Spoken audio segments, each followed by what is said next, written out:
आकाशवाणी गोरखपुर से भोजपुरी समाचार।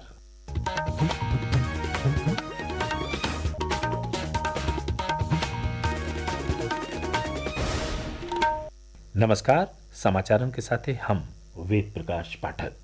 मुख्यमंत्री योगी आदित्यनाथ आज लखनऊ के इंदिरा गांधी प्रतिष्ठान में आयोजित समारोह में प्रदेश के 3,96,000 से बेसी विद्यार्थियों के ओजीफा का धनराशि भेजले हैं।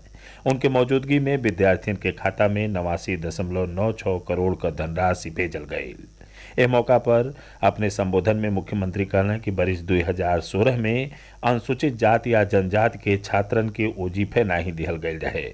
बरिस 2017 में उनकर सरकार आयल तब वित्तीय बरिस 2016-17 आ वित्तीय बरिस 2017-18 का ओजीफा एक साथे प्रदेश के सज्जो लइकन के दिहल गईल।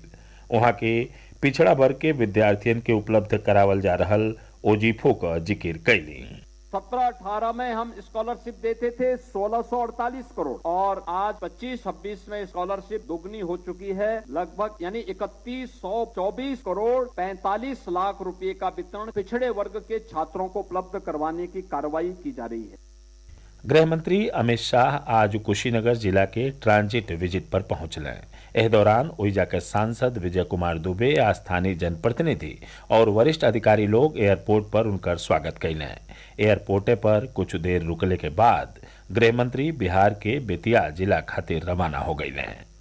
जनसेवा और सुशासन के मंत्र पर चलत प्रधानमंत्री नरेंद्र मोदी की अगुवाई में सरकार बदलाव और प्रगति ले आवे बदे अथक कोशिश कर रहल हो। सेवा पर्व क यह विशेष श्रृंखला में हमनी के आप लोगन के बता रहल हैं कि कैसे मोदी सरकार इंटरनेट क्रांति के जरिया से संचार में बदलाव ले आके पूरा भारत में गांवन शहरन और लोगन के जोड़ले हवे।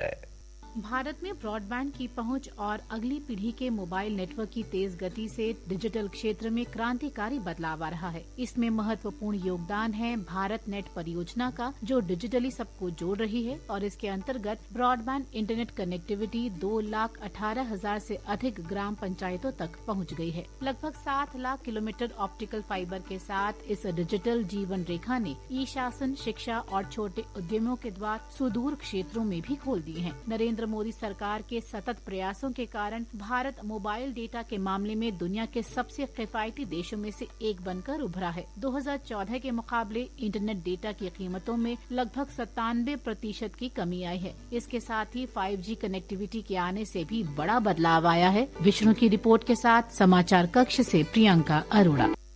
अगला पीढ़ी का जीएसटी सुधार देश का अप्रत्यक्ष कर प्रणाली के सरल बनौले की दिशा में एगो खास कदम हो।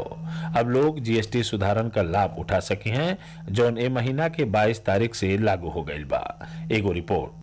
अगला पीढ़ी के जीएसटी सुधारन में notebook, graph book, sharpener, pencil जैसन स्टेशनरी सामानन के पुनः तरीका से कर मुक्त कर दिहल गईल हो। इस क्षेत्र में कर में कटौती से छात्रन पर आर्थिक बोझ कम हुई, जैसे ये उत्पादन और किफायती हो जाये। 2500 रुपया से कम दाम के जूतों पर यही तरह के छूट दिहल गईल बा। सरकार लकड़ी, पत्थर और धातु से बनल मूर्तियनों पर कर के दर घटा के 5% कर दिहले बा, जमन पहले 12% दर का हिस्सा रहे। आकाशवाणी दिल्ली से शिवांग और सौम्या शरण के रिपोर्ट के साथ समाचार कक्ष से प्रेमचंद्र गुप्ता।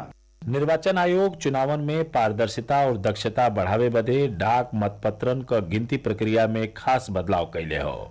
एगो रिपोर्ट। अभी तक ईवीएम की गिनती डाक मतपत्रों की गिनती से अलग होती थी। यह कभी कभी डाक मतपत्रों की पूरी गिनती होने से पहले ही समाप्त हो जाती थी। इससे प्रक्रिया में एकरूपता को लेकर भ्रम और प्रश्न उठते थे। इस समस्या के समाधान के लिए निर्वाचन आयोग ने यह अनिवार्य कर दिया है कि ईवीएम अथवा वीवीपैट की गिनती का दूसरा अंतिम दौर सभी डाक मतपत्रों की गिनती के बाद ही शुरू होगा। इससे मतगणना की दोनों विधियों के बीच एकरूपता सुनिश्चित होगी और विसंगति की आशंका समाप्त हो जाएगी। समाचार कक्ष से प्रेमचंद्र गुप्ता। शारदीय नवरात्र का 5वां दिन ने आज माँ दुर्गा के स्कंद माता स्वरूप का पूजा अर्चना कैल जा रहल बा। इस मौका पर प्रधानमंत्री Narendra Modi social media post के जरिया से शुभकामना देत माता से सज्जो भक्तन के सुख, समृद्धि और सौभाग्य खातिर कामना कैले हमें। हमरे बनारस प्रतिनिधि बतौना कि ओइजा का प्राचीन बागेश्वरी मंदिर में ढेर संख्या में भक्त आज माँ स्कंद माता का दर्शन पूजन कैले। भारत एक क्रिकेट टीम लखनऊ के कान्हा स्टेडियम में चल रहल दूसरका 4 दिवसीय मैचन के श्रृंखला के 1-0 से जीत लेले हो। समाचार पूरा भइल। नमस्कार।